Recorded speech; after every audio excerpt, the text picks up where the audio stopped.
She walked in quietly, just a simple woman with a calm face and worn boots, carrying a range bag that didn't look like much.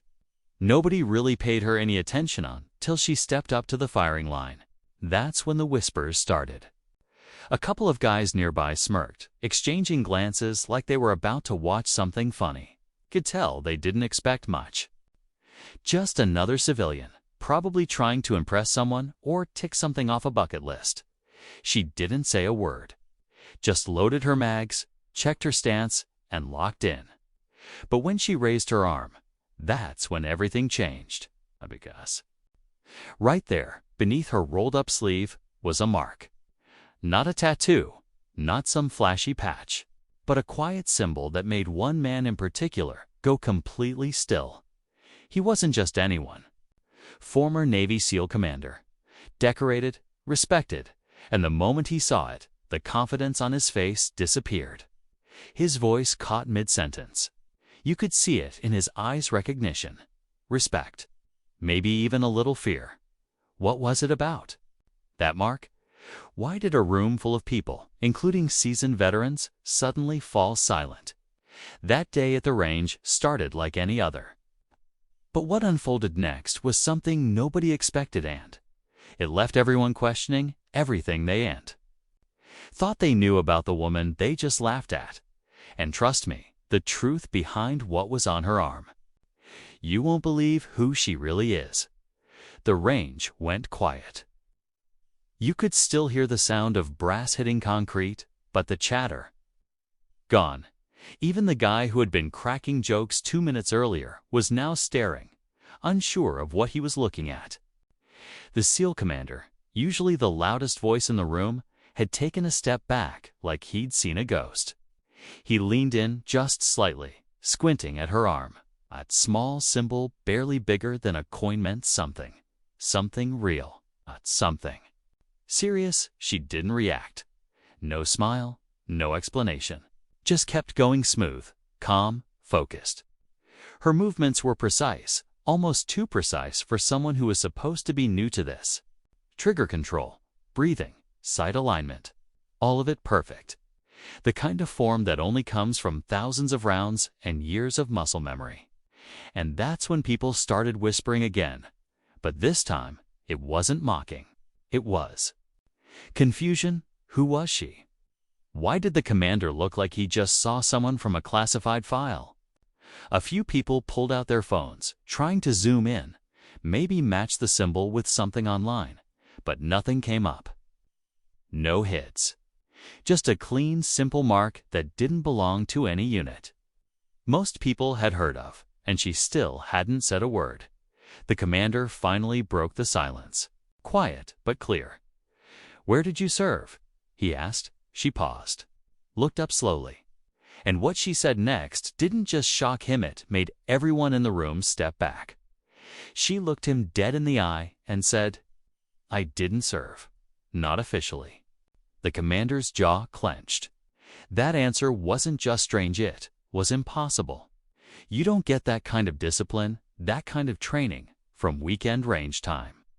Not without a background and that symbol on her arm. It still hadn't been explained. But now it was even more confusing. One of the younger guys at the back whispered, maybe she was Black Ops. Another chimed in, CIA. Maybe one of those ghost contracts. The theories flew, but she didn't feed any of them. Just loaded. Another mag, steady as ever. Meanwhile, the SEAL commander wasn't letting it go. "I've seen that mark before," he said, more to himself than anyone else, but only once. In a place we weren't supposed to be. His voice was low, careful, and for the first time you could hear something underneath uncertainty. Maybe even guilt. That's when another layer to the story came in. A quiet old man who'd been sitting at the edge of the range, usually ignored, suddenly stood up. He walked over, eyes fixed on her. "That mark," he said, pointing, "was classified. Only seen it once, back in Kandahar. Attached to someone who never existed on paper." She still said nothing, but the air changed. This wasn't just a casual day at the range anymore. It was turning into something layered, hidden, and dangerous. And no one had any idea what she was really capable of or why she was there that day. She finally spoke. Just loud enough to hear over the quiet hum of the ventilation system. "You weren't supposed to remember that," she said, not as a threat, but as a fact. The commander didn't reply. He just stared at her like the pieces of a long-buried puzzle were finally snapping into place. The others around them, civilians, vets, even instructors, stood frozen, watching something they didn't fully understand unfold right in front of them. She set the rifle down and slowly unzipped the front pocket of her range bag. No sudden movements, nothing dramatic, but everyone's eyes followed her hand like it was wired to something dangerous. Inside, she pulled out an old, faded ID badge. Not military, not government-issued. It had no seal, no agency name, just a number, and that symbol burned into the plastic like it was meant to last forever. The old man from earlier backed up slowly. "I haven't seen that since 2009, he muttered. "And even then, they told us it didn't exist." The tension in the room was thick. The commander's hands were clenched, eyes narrowed. "You were part of Echo Zero," he said quietly. Her silence was the answer. Whispers turned into full-blown theories. Echo Zero wasn't just a myth, was a name thrown around in classified circles, always followed by words like off-books, covert training, and disappearances.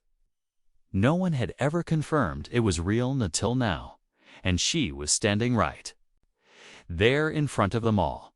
But why she was there? That was the real question. Before anyone could speak again, a low buzz cut through the silence. Her phone lit up on the bench beside her. No name, just a secure number flashing in red. She glanced at it, then turned it face down. But the commander saw it. His expression changed, more alert now, almost like he was waiting for something bad to happen. "What's going on?" one of the range officers finally asked, trying to keep his voice steady. She looked at him, calm as ever. "I wasn't supposed to be found. Not yet." The room went still again. The commander stepped closer, voice low. "You're active?" "No," she said, "but someone thinks I should be." That's when the lights above flickered, just once. It didn't feel like a normal power hiccup. It felt timed, controlled. She immediately grabbed her range bag and slid it back over her shoulder. Her eyes scanned the exits. "You need to clear this room," she said. Now the commander hesitated.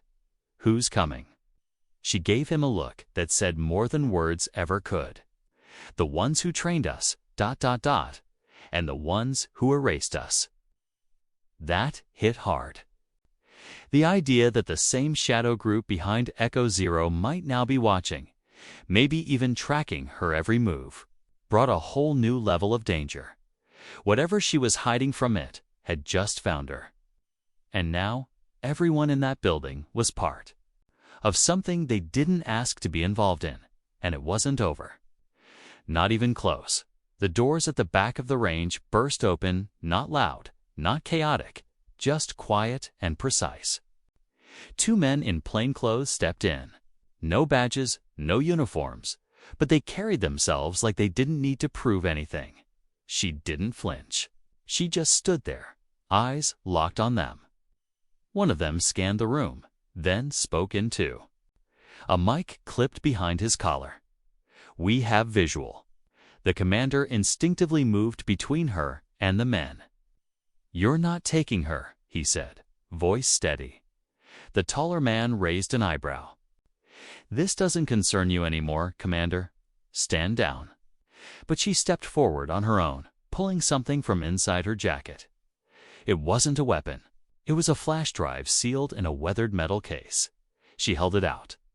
"This is what you're really here for, right?" The man's expression didn't change, but the air shifted. "This wasn't supposed to exist," he said. "I know," she replied. That's why I kept it. She tossed the drive toward the commander.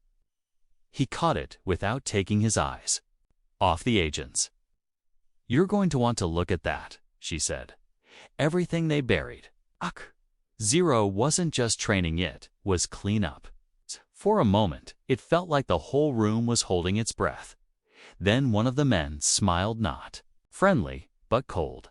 You were never the target. She froze.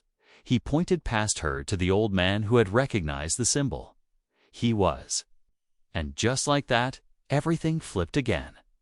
The old man didn't move. He just looked at the agent, eyes steady, like he'd been waiting for this moment for years. Took you long enough, he said quietly. The room was still tense, but the woman stepped back, watching him closely now, with suspicion, but with something like recognition, I thought. You were gone, she said to him. He nodded slowly. I was, until I saw that mark again. The agent stepped forward, but the commander raised a hand. Not here, he said. This isn't your playground. They hesitated. Then one of them turned to the old man. You can come willingly. Or I'm tired of running, the old man cut in. But I'm not done telling the truth. He looked at the commander, then at the woman. Whatever's on that drive, don't let them bury it again. They escorted him out without force, and just like that, the pressure in the room eased. No gunfire, no chaos, just unfinished business walking out through the front door. The commander turned the drive over in his hand. This changes everything, he said. The woman nodded. It always did. People just didn't want to see it. She packed up her gear, calm as ever, like nothing had happened. Before leaving, she looked at the commander one last time. Tell them the truth when they ask, even if it scares them.